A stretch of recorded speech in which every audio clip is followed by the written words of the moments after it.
శ్రీ గురుభ్యో నమః. ఓం శ్రీ మాత్రే నమః. ఈటీవీ ప్రేక్షకులకి నమస్కారం. శుభమస్తు కార్యక్రమానికి స్వాగతం. ఈనాటి శుభమస్తు కార్యక్రమంలోని గ్రహఫలం అంశంలో ద్వాదశ రాశుల వారి ఫలితాలు, వారు చేసుకోవాల్సిన పరిహారాలు, గ్రహస్థితి ఏ విధంగా ఉంది అనే విషయాన్ని తెలుసుకుందాం. అలాగే సోమవారం సందర్భంగా శివుడిని ఎటువంటి పుష్పాలతోటి ఆరాధన చేయాలి, అలాగే వాటి ఫలితాలు ఏమిటి అనే ఒక విషయాన్ని శ్రీరస్తు అనే అంశంలో తెలుసుకుందాం. ముందుగా ఈనాటి పంచాంగం. స్వస్తి శ్రీ చాంద్రమాన క్రోధినామ సంవత్సరం, దక్షిణాయనం, హేమంత ఋతువు, పుష్యమాసం, తిథి సప్తమి, సాయంత్రం 6:50 వరకు, నక్షత్రం ఉత్తరాభాద్ర, రాత్రి 8:02 వరకు, రాహుకాలం ఉదయం 7:30 నుంచి 9 గంటల వరకు. ఇక ఈరోజు గ్రహస్థితి ఏ విధంగా ఉంది అని గనక పరిశీలిస్తే, గురువు వక్రగతిలో వృషభ రాశిలో సంచారము, కుజుని వక్రగతి కర్కాటక రాశిలో, కేతువు కన్యారాశిలోను, రవి బుధులు ధనుర్రాశిలోను, శుక్ర శనులు కుంభరాశిలోను, రాహువు మీనరాశిలోను సంచరిస్తున్నారు. ఈ గ్రహస్థితి ఆధారంగా ద్వాదశ రాశుల వారి ఫలితాలు ఏ విధంగా ఉన్నాయి అనే విషయాన్ని పరిశీలిద్దాం. ముందుగా మేషరాశి.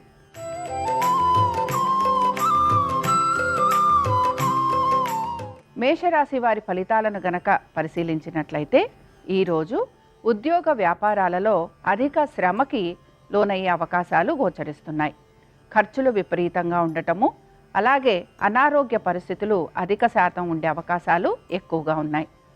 ఆరోగ్యపరమైన జాగ్రత్తలు ఈరోజు తప్పనిసరిగా మేషరాశి వారు తీసుకోవాలి. ఆర్థికంగా కొంత అనుకూలత ఉన్నా ఖర్చులు అధికంగా ఉండటం వలన కొంత ఇబ్బందికి లోనయ్యే అవకాశాలు గోచరిస్తున్నాయి. సంతానానికి సంబంధించి, వారి ఆరోగ్యానికి సంబంధించి, అలాగే వారి విద్య గురించి కొంత శ్రమకి గురయ్యే అవకాశాలు లేకపోలేదు. కుటుంబానికి సంబంధించి లేదా కుటుంబ సభ్యులతోటి చిన్న చిన్న అభిప్రాయ భేదాలు వచ్చే అవకాశాలు ఎక్కువగా ఉన్నాయి. మొత్తం మీద ఈరోజు ఈ రాశివారు కొంత శ్రమకి లోబడటంతో పాటుగా ఆర్థికపరమైన విషయాలలో కూడా ఒత్తిడికి గురయ్యే అవకాశాలు ఎక్కువగా గోచరిస్తున్నాయి. ఇక మేషరాశి వారు ఈరోజు శ్రీ సూక్తం చదవటంతో పాటుగా లక్ష్మీదేవి ఆరాధన చేయటం వలన వీరికి మంచి ఫలితాలు వచ్చేందుకు అవకాశాలు ఎక్కువగా ఉంటాయి. అనుకూలించే దిక్కు నైరుతి, కలిసొచ్చే రంగు తెలుపు, అదృష్ట సంఖ్య 2.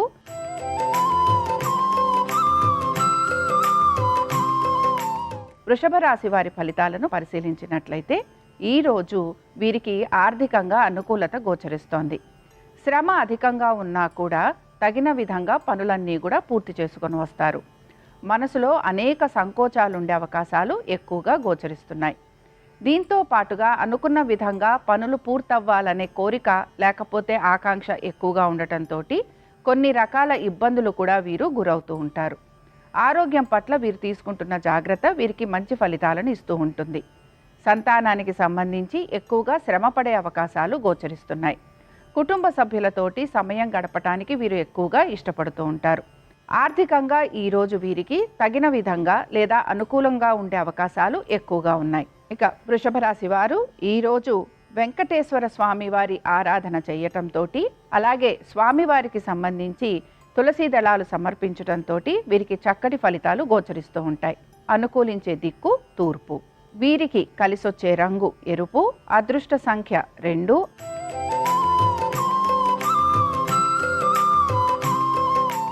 మిథున రాశి వారి ఫలితాలను గనక పరిశీలించినట్లయితే, ఈరోజు వీరికి ఉద్యోగపరంగా కొన్ని ఇబ్బందులు ఎదుర్కొనే అవకాశాలు లేకపోలేదు. వృత్తిరీత్యా మార్పులు అధికంగా కనపడుతున్నాయి. అలాగే వృత్తి సంబంధమైన ఇబ్బందులు ఉండటంతో కొంత నిరాశగా గడిపే అవకాశాలు ఎక్కువగా గోచరిస్తున్నాయి. శ్రమకి తగిన విధంగా గుర్తింపు రావట్లేదు అనే ఒక బాధ వీరిని ఎక్కువగా ఇబ్బందికి గురి చేస్తూ ఉంటుంది.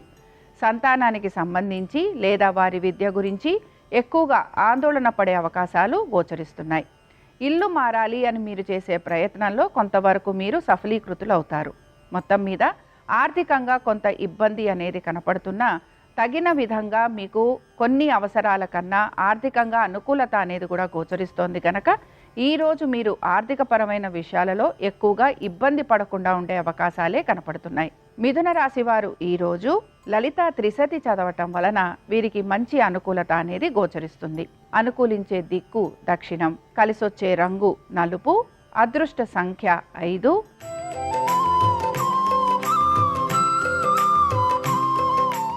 కర్కాటక రాశి వారి ఫలితాలను గనక పరిశీలించినట్లయితే ఈ రాశి వారికి ఈరోజు ఆరోగ్యపరమైన ఇబ్బందులు అనేవి గోచరిస్తున్నాయి. కుటుంబ పరంగా కొంత జాగ్రత్తలు తీసుకోవాల్సిన అవకాశాలు ఎంతైనా కనపడుతున్నాయి. భార్యాభర్తలలో ఒకరికి చిన్న చిన్న అనారోగ్య సమస్యలు ఉండటం కానీ, అలాగే కుటుంబానికి సంబంధించి ఆర్థిక పరంగా కొంత ఇబ్బందులు ఎదుర్కొనే అవకాశాలు కూడా ఎక్కువ శాతం మనకి కనపడుతూ ఉంటాయి. సంతానానికి సంబంధించి ఈ రోజు కొంత అనుకూలత గోచరిస్తోంది. వృత్తిపరంగా కొంత ఒత్తిళ్లు అనేవి అధికంగా ఉన్నా కూడా వాటిని అధిగమిస్తారని మనం చెప్పుకోవచ్చు. ఇక కర్కాటక రాశి వారికి ఈరోజు దుర్గా సూక్తం చదువుతూ ఉండటం వలన వీరికి అనేక విషయాలలో అనుకూలత అనేది గోచరిస్తుంది. అనుకూలించే దిక్కు దక్షిణం, కలిసొచ్చే రంగు ఆకుపచ్చ, అదృష్ట సంఖ్య 7.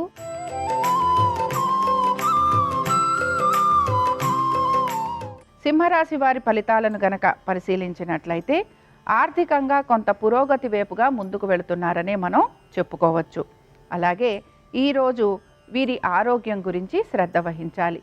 పనుల విషయంలో కొంత ఆటంకాలు ఉండే అవకాశాలు లేకపోలేదు. కుటుంబ సభ్యులతోటి చిన్న చిన్న ఇబ్బందులు కూడా వచ్చే అవకాశాలు ఎక్కువగా గోచరిస్తున్నాయి. భార్యకు కానీ భర్తకు కానీ ఉద్యోగ వ్యాపార రీత్యా బదిలీలు ఉండే అవకాశాలు ఎక్కువగా ఉన్నాయి.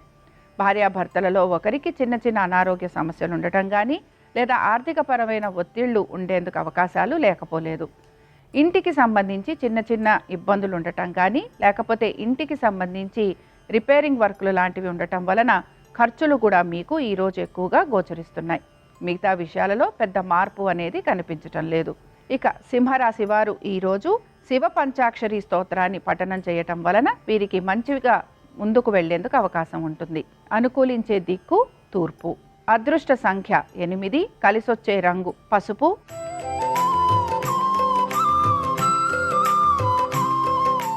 కన్యా రాశి వారి ఫలితాలను పరిశీలించినట్లయితే వీరికి సంతానానికి చిన్న చిన్న అనారోగ్య సమస్యలు ఉండే అవకాశాలు ఎక్కువగా ఉన్నాయి. వీరి సంతానం గనక కాంపిటేటివ్ ఎగ్జామ్స్కి వాటికి తయారవుతూ ఉంటే వాటిల్లో విఘ్నాలు కలిగే అవకాశాలు కూడా గోచరిస్తున్నాయి. ఆర్థికపరమైన విషయాలలో కొంత ఒత్తిడి అనేది కనపడుతోంది. ముఖ్యంగా రుణాలు తీసుకున్న వారు ఎవరైతే ఉంటారో వారి మీద అధిక ఒత్తిడి ఉండే అవకాశాలు లేకపోలేదు. బ్యాంకుల ద్వారా రుణాలు తీసుకోవాలి అని ప్రయత్నం చేస్తున్న వారికి మాత్రం ఈరోజు కొంత సానుకూలంగా ఉండేందుకు అవకాశం ఉంది. శత్రువులు అధికంగా ఉండేందుకు అవకాశాలు ఉన్నాయి కనుక జాగ్రత్త వహించాలి. వృత్తిపరంగా పెద్ద మార్పులు కానీ, వ్యాపారానికి సంబంధించిన పెద్ద మార్పులు కానీ గోచరించటం లేదు. ఇక కన్యారాశి వారు ఈరోజు దేవి ఖడ్గమాల చదవటంతో శత్రువుల వలన కలుగుతున్న ఇబ్బందుల నుంచి బయటకు వచ్చేందుకు అవకాశాలుంటాయి. అనుకూలించే దిక్కు నైరుతి, కలిసొచ్చే రంగు నీలము, అదృష్ట సంఖ్య 8.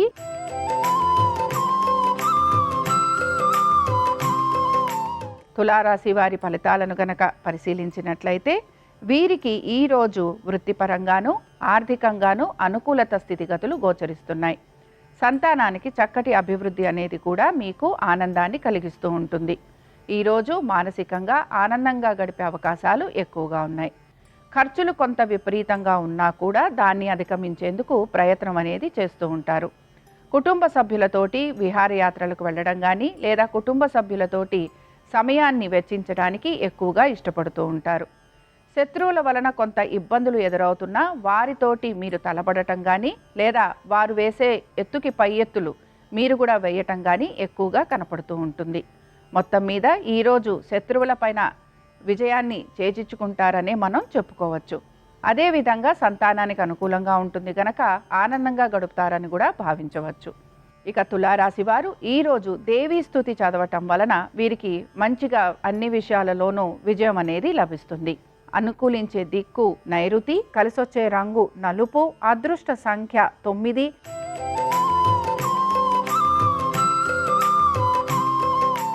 వృశ్చిక రాశి వారి ఫలితాలను గనక పరిశీలించినట్లయితే ఈరోజు కుటుంబ పరంగా పెద్ద మార్పులు అనేవేవి కూడా గోచరించట్లేదు. మీ సంతానానికి సంబంధించి వారి విద్య గురించి, లేదా వారి అభివృద్ధి గురించి ఆలోచన అనేది అధికంగా చేస్తూ ఉంటారు.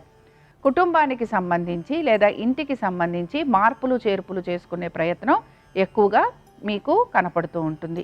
తల్లిదండ్రుల ఆరోగ్యం గురించి ఈరోజు కొంత శ్రద్ధ వహించాల్సిన అవసరం గోచరిస్తోంది.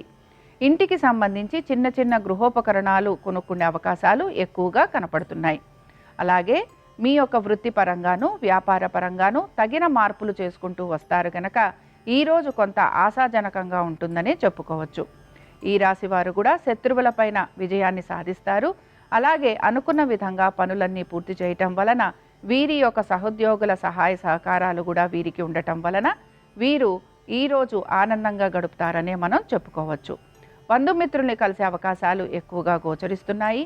అలాగే పాత స్నేహితులతోటి మాట్లాడటం కానీ లేదా వారిని కలిసేందుకు అవకాశాలు ఎక్కువగా ఉన్నాయి. వృశ్చిక రాశి వారు ఈరోజు వెంకటేశ్వర స్వామి వారి వజ్రకవచం చదవటం వలన ఎటువంటి ఇబ్బందులు ఉన్నా తొలగిపోయేందుకు అవకాశాలుంటాయి. అనుకూలించే దిక్కు ఆగ్నేయం. కలిసొచ్చే రంగు ఆకుపచ్చ. అదృష్ట సంఖ్య 8.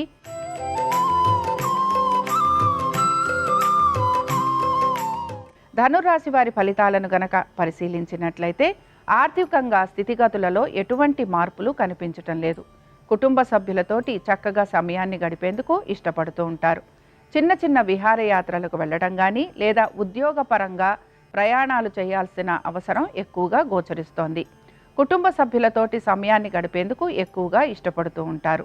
తల్లిదండ్రుల ఆరోగ్యం గురించి శ్రద్ధ వహించాలి. సంతానానికి సంబంధించి కొంత అనుకూలత అనేది గోచరిస్తోంది. ఆర్థికపరమైన విషయాలలో కూడా ఈరోజు ప్రతికూలత అనేది గోచరించటం లేదు. ఆరోగ్యానికి సంబంధించి చిన్న చిన్న జాగ్రత్తలు తీసుకోవటం వలన ఈరోజు ధనురాశి వారికి ఎంతో అనుకూలంగా ఉంటుందని చెప్పుకోవచ్చు. ధనురాశి వారు ఈరోజు నవగ్రహ స్తోత్ర పారాయణ చేయటం వలన అనేక విషయాలలో అనుకూలత అనేది వీరికి గోచరిస్తుంది. అనుకూలించే దిక్కు దక్షిణం. కలిసొచ్చే రంగు నీలము. అదృష్ట సంఖ్య 4.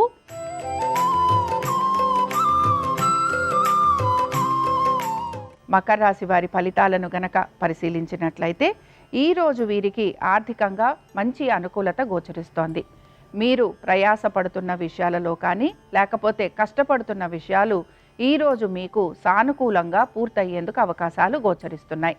తల్లిదండ్రులతోటి సమయాన్ని గడపటం కానీ లేదా వారికి సంబంధించిన విషయాలలో ఎక్కువగా శ్రద్ధ చూపించే అవకాశాలు గోచరిస్తున్నాయి. సంతానానికి సంబంధించి అనుకూలత ఉండటం వలన మీరు ఆనందంగా ప్రతి విషయాన్ని కూడా గడుపుతారు. ఆర్థికపరమైన విషయాలలో అనుకూలత, ముఖ్యంగా ట్రేడింగ్ చేస్తున్న వారికి ఈరోజు సానుకూల పరిస్థితులు గోచరిస్తున్నాయి. దీంతో పాటుగా ఎవరైనా మ్యూచువల్ ఫండ్స్లో పెట్టుబడులు పెడుతూ ఉంటే వారికి కూడా అనుకూల స్థితిగతులు ఉండటం వలన ఆనందంగా ఉంటారు. కుటుంబ సభ్యులతోటి సమయాన్ని గడపటము, భార్యాభర్తల మధ్యన చక్కటి అవగాహన ఉండటం వలన ఈరోజు మకర రాశి వారికి ఆనందంగా ఉంటుందని చెప్పుకోవచ్చు. మకర రాశి వారు ఈరోజు రుద్రకవచం పారాయణ చేయటం కానీ చదవటం వలన కానీ వీరికి అన్ని విషయాలలోనూ అనుకూలత అనేది గోచరిస్తుంది. అనుకూలించే దిక్కు దక్షిణం. కలిసొచ్చే రంగు నలుపు. అదృష్ట సంఖ్య 5.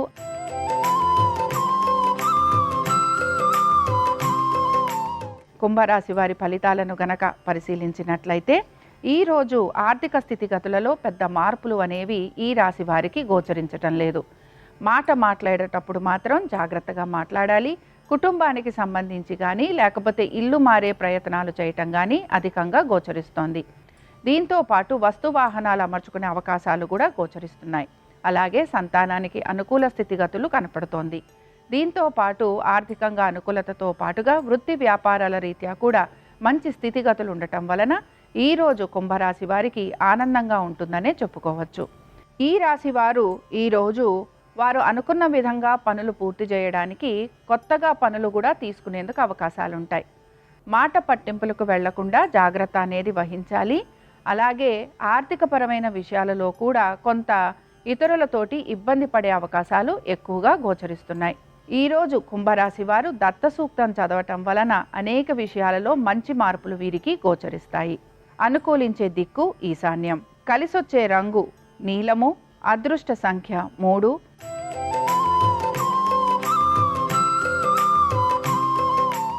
మీనరాశి వారికి ఈరోజు అనారోగ్య సమస్యలు ఉండే అవకాశాలు ఎక్కువగా గోచరిస్తున్నాయి. ప్రతి పనిలోనూ కూడా నిదానంగా పూర్తి చేసేందుకు ప్రయత్నం చేయాలి.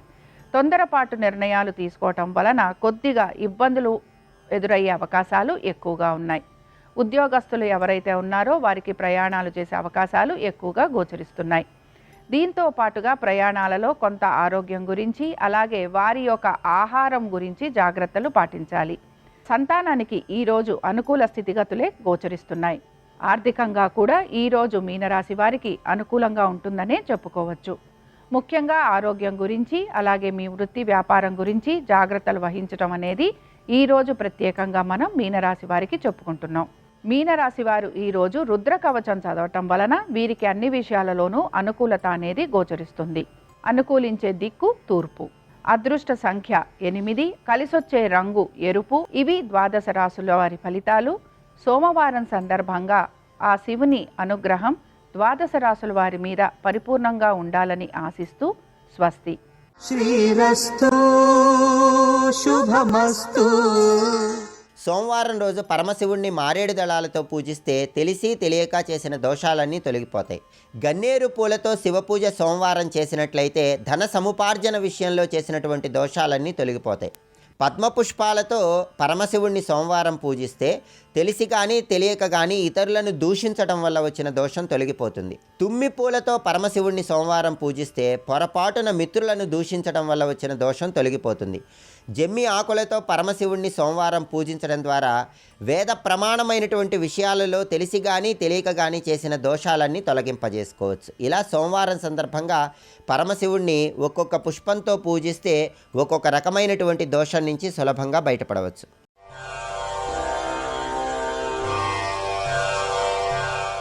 కృష్ణం వందే జగద్గురుం, కృష్ణం వందే జగద్గురుం. కురుక్షేత్ర సంగ్రామం అంతా అయిపోయిన తర్వాత రథంలో వెళ్ళి అర్జునుడిని పిలిచి, అర్జున నీ సామాన్ ఏముందో తీసుకుని కిందకి దిగిపో అన్నాడు. దిగిపోయాడు. దూరంగా వెళ్ళి నించో అన్నాడు. ఏం బావా అన్నాడు. చెప్తానులే వెళ్ళి అన్నాడు. అన్నీ తీసుకుని దూరంగా వెళ్ళిపోయాడు. హనుమని పిలిచి మీరు ఇంకా నిష్క్రమించండి అన్నాడు. హనుమ వెళ్ళిపోయారు. ఒక్కసారి రథంలోంచి కుప్పించి ఒక్క దూకంత దూరం దూకాడు.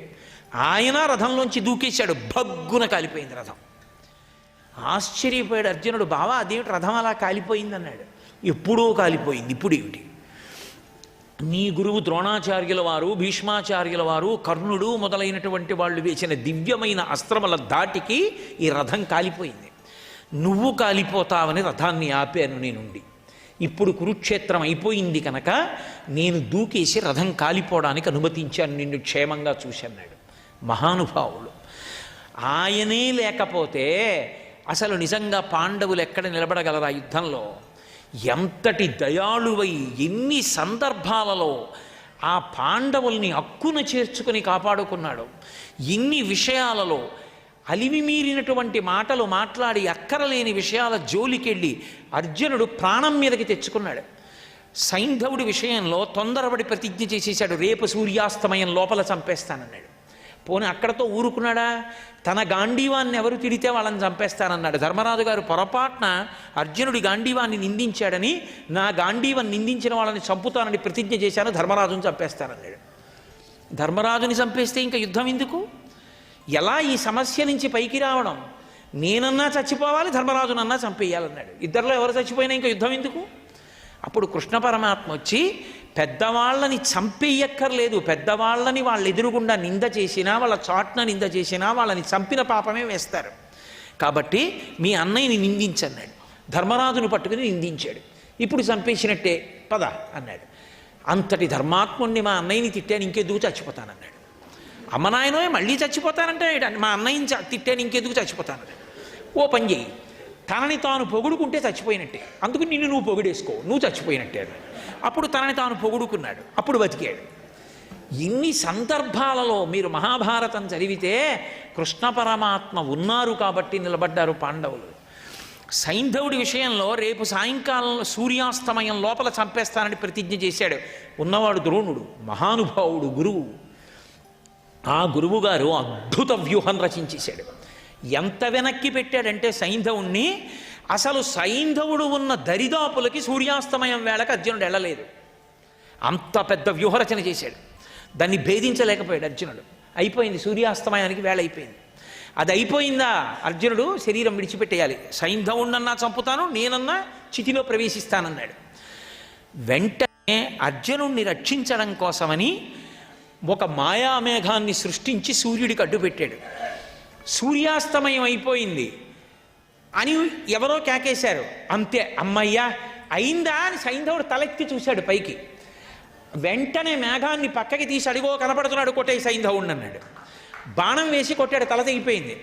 ఆ తల ఎవరు కొట్టాడో వాడు చచ్చిపోతాడు, వాడి తల 1000 వక్కలైపోతుంది, నీ తల తెగిపోతుంది. అందుకని కింద పడకుండా బంతులాడు పాశుపతాస్త్రంతో అన్నాడు. పాశుపతాస్త్రం వేసి బంతులు ఆడుతూనే ఉన్నాడు. అలాగా ఎంతసేపు బంతులాడినిలా ఈ తలకాయతో ఎప్పుడు కింద పడాలన్నాడు. అది పాశుపతాస్త్రం కనుక సంకల్పం చేసి హిమాలయ పర్వతాలలో ఇతనిడి కన్న తండ్రి తపస్సు చేస్తున్నాడు, అతని ఒళ్ళో పడేటట్టు కొట్టాడు. ఆయన ఒళ్ళో పడేటట్టు కొట్టాడు. ఆయన తపస్సులో ఉన్నాడు, ఒళ్ళో పడింది తల. కళ్ళు తెరిచి చూశాడు, తల ఒకటే ఉంది. తలని కింద పడేశాడు. ఎవడు తల కింద పడేటట్టుగా కొడతాడో వాడి తల 1000 వక్కలవుతుంది, తండ్రి తల 1000 వక్కలైపోయింది. ఎందుకు అలా అయిందని అడిగాడు అర్జునుడు. వాడి తండ్రి ఆ పిల్లవాడు పుట్టినప్పుడు అశరీరవాణి పలికింది, వీడి తల తెంపేటటువంటి వాడొకడు పుడతాడు అని. తండ్రి కొడుకు మీద వ్యామోహంతో ఒక మాట అన్నాడు, ఎవడు వీడి తల తెంపుతాడో వాడి తల 1000 వక్కలైపోతుందన్నాడు. కాబట్టి నువ్వు తెంపేస్తే, నువ్వు పడగొట్టేస్తే ఆ తలని నీ తల 1000 వక్కలైపోతుంది. శాపం ఇచ్చిన వాడే కింద పారేస్తే వాడి తల 1000 వక్కలైపోతుంది, అదే వాడి ఒళ్ళో పడెట్టుకోవటమన్నాను అన్నాడు.